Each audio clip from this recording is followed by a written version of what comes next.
May tanong sa akin, Boss Ray, possible po ba na magpadala sila ng sampina? Hindi po sila marunong pakiusapan, sobra mang haras.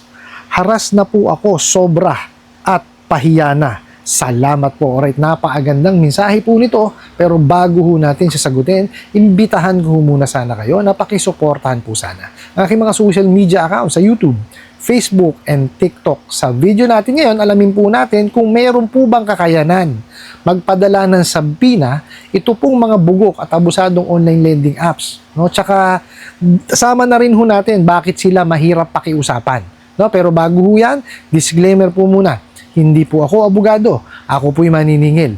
Lahat po na sinasabi natin sa ating mga video is based on my experience at syempre po sa ating pong pagsasaliksik at pagtatanong sa mga kaibigan po nating abogado. At isa pa po, hindi ko po kinukonsente ang hindi pagbabayad ng utang dahil ang utang ay responsibilidad at obligasyon na dapat po nating bayaran. Ang hindi po ako pabor ay dun sa maling pamamaraan ng pautang at maling pamamaraan ng paniningil. Sagutin po natin yung pinadala nyo pong mensahe. So, sabi nyo nga, posible ba na magpadala ng sampina? Tapos, hindi sila marunong pakiusapan, nangaharas, no? Naharas na kayo, sobra, napahiya pa. Okay? So, ito lamang po yan, no? Kasi itong mga bugo katabusadong online lending apps, kung sila mismo, wala ko silang kakayanan magpadala ng sampina. Saka bakit ho kayo padadala ng sampina? Ano ho ba kayo? Witness ho ba kayo? No? Kumbaga, third party ho ba kayo sa isang kaso? Kasi yung sampina po, doon po ginagamit yun. No? Invitasyon po yun para maging witness. Okay? Ito sasabihin ko sa inyo, yung mga pinagsasabi niya, mga bugo katabusadong online lending apps na yan, puro mali. Hindi ho nila alam yung ibig sabihin ng sampina eh. Okay? Dito po alamin natin yung pagkakaiba ng sampina tsaka ng summon. Okay? Iba ho kasi yun eh. Okay? Ano po ba ang purpose ng summon? Ang summon po kasi is a formal notification po. No? Ito po ino-notify kayo na meron pong naghabla sa inyo. Okay? May naghabla sa inyo. Yun po yung summon. Okay? Ngayon, sa sampina po, ito po ay kumbaga, imbitasyon din na kayo po ay kailangan magbigay ng testimonya sa isang kaso. Okay po, so magkaiba di po ba? Yung isa, yung summon po, ito ay magbibigay ng information sa inyo na may nagdemanda sa inyo. Yung pong sampina, magbibigay ng information sa inyo or imbitasyon para kayo ay magbigay ng testimonya dun sa existing na kaso. O, di magkaiba po. O, ano pa po? Sino po ba ang recipient nung summon? O, syempre po, yung inahabla. Oh, di po ba? Yung summon po, ipapadala yan dun sa hinahabla. Okay? Yun naman po sampina, dun naman po yan sa witness. Oh, so magkaiba po. Di po ba? Summon sa hinahabla, yung sampina dun po sa witness. Oh, di ba? Malayong-malayo po. Yan ho ang mahirap dito sa mga bugo katabusadong online lending apps na to. Kung ano-ano pinagsasabi, hindi naman po alam. O, di po ba? Tapos, ano po ba ang dapat nating gawin pagka nakatanggap po tayo ng sampina? Kailangan po puntahan natin. Di po ba? Kailangan yan, mag-appear tayo sa korte. Kasi pag hindi ho tayo nag-appear sa korte, maaari po magkaroon ng judgment by default. Okay? Yun po ang mangyayari. Ngayon, sa sampina naman po, kailangan attendanin natin. Okay? Kasi pag hindi ho tayo umattend doon para mag-witness, magkakaroon naman po tayo ng kumbaga ng contempt. No? Maano rin 'yo, mapaparusahan din tayo, baka mapakulong pa tayo. No? So, either or, no? Alin man ho sa dalawa, kailangan ho natin talagang puntahan. Okay? Pero ito sasabihin ko sa inyo, walang katotohanan yung sinasabi sa sampina. Okay? Wag ho kayong maniniwala na magpapadala ng sampina yung mga yan. Kasi po formal na yun, na dokumento yun eh. Hindi po basta ibinibigay lamang po yun. Okay po, sana malinaw ha. Hindi ho sampina ang po pwedeng ipadala sa inyo kung sasampahan ho kayo ng kaso. Kasi eto yan. Laging panakot ng mga bugo katabusadong online lending app, sasampahan kayo ng kaso, padadalang kayo ng sampina. Di mali. Kung sasampahan ho kayo ng kaso, summon po ang ipapadala sa inyo. At hindi ho sila magpapadala niyan. Korte po. Tauhan po ng korte. Sheriff po ang magpapadala niyan. Oh, hindi ho sila. Diba? Nakita nyo ho, kung gaano kasinungaling at kawalang alam sa batas. Yung mga bugo katabusadong online lending apps na yan. O, mapunta ho tayo doon sa isa pa sinasabi ninyo, hindi marunong pakiusapan. Ay, totoo yan. Hindi ho talaga marunong pakiusapan yan. Bakit? O, sige. Unang-una, bukod po sa walang alam sa paniningil yung mga yan, yan po ang utos mismo ng may-ari.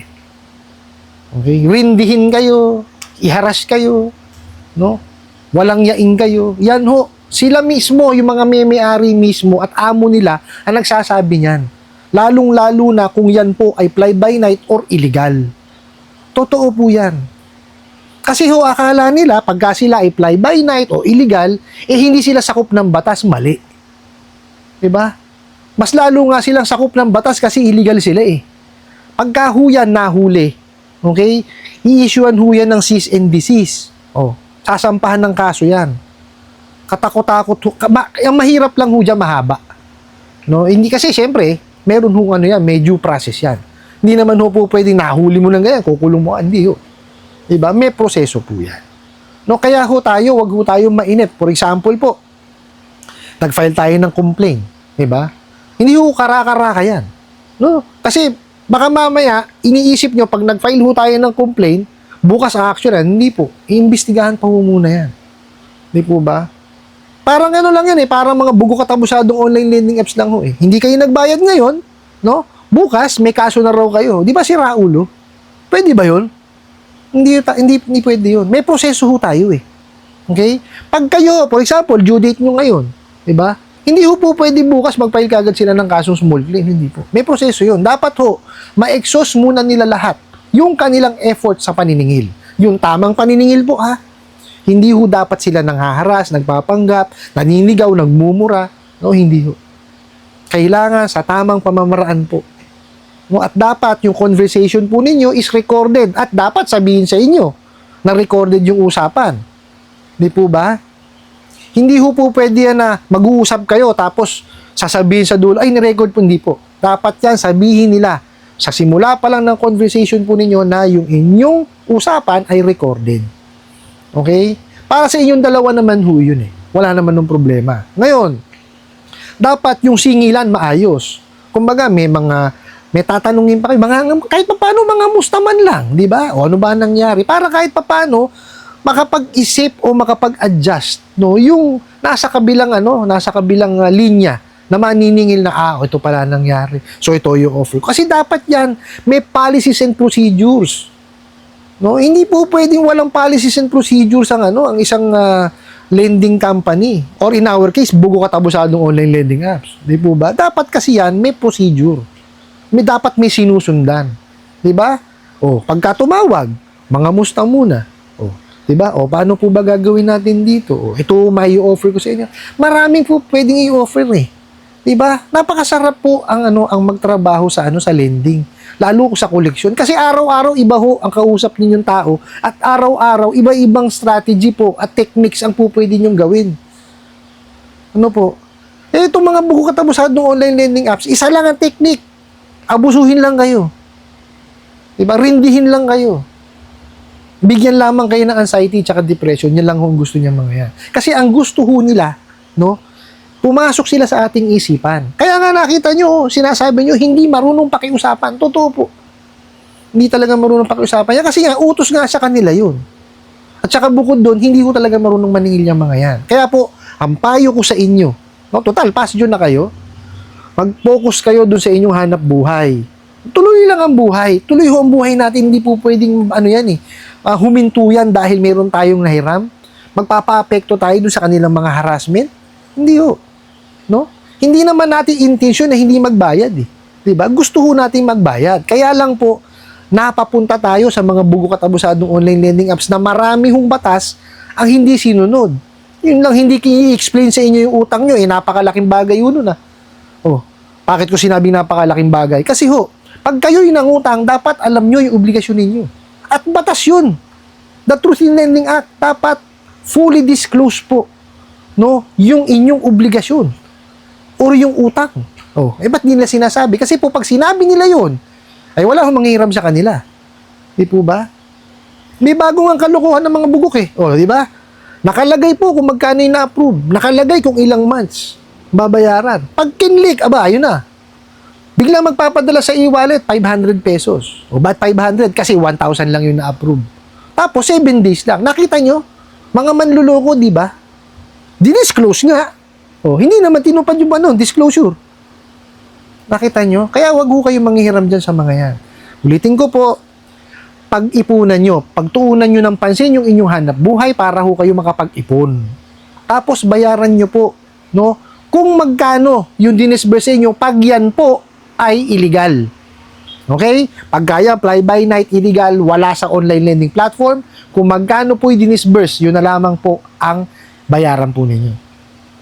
Okay? That make it a point na yung inyong binayad, meron kayong kopya, tabi nyo. Okay? Ngayon, kung yan naman po yung legitimate, meaning, kasama sa online lending platform, makipag-usap po kayo. Ngayon, kung kayo po'y binabalagbag, hinaharas, o winawalang niya, tigilan yung pakikipag-usap. Okay? I-complain nyo po no, sa SEC, BSP, NPC, PNP, NBI, at saka po sa PAO. Sa Metro Manila, andyan po sa Pasay, mayroon po tayo dyang a one-stop shop. Okay? Ngayon, dun sa mga malalayo pong probinsya, dyan po sa aking YouTube channel, sa description box, nandyan po yung mga ahensya ng gobyerno, pati po yung kanilang mga email addresses nandyan po. Dyan nyo po isend yung inyong complaint, kasama po, no, kalakip yung inyong mga ebidensya. Sampahan nyo ng complaint. Tapos, pag kaya na raid, ay kailangan talagang pagtuunan natin ng pansin. Gagawan ho talaga natin ng paraan na tayo makarating doon, no, sa pinagganapan kung saan po nahuli, kung anong korte, para masampahan ho ng kaso. No? Yun ho ang bitter truth niyan, kailangan talagang kumbaga asikasuhin natin. Kasi ho, para mapagbayaran itong mga bugo katabusadong online lending apps yung kanilang ginawa sa inyo. Hindi ho po pwedeng palampasin yan.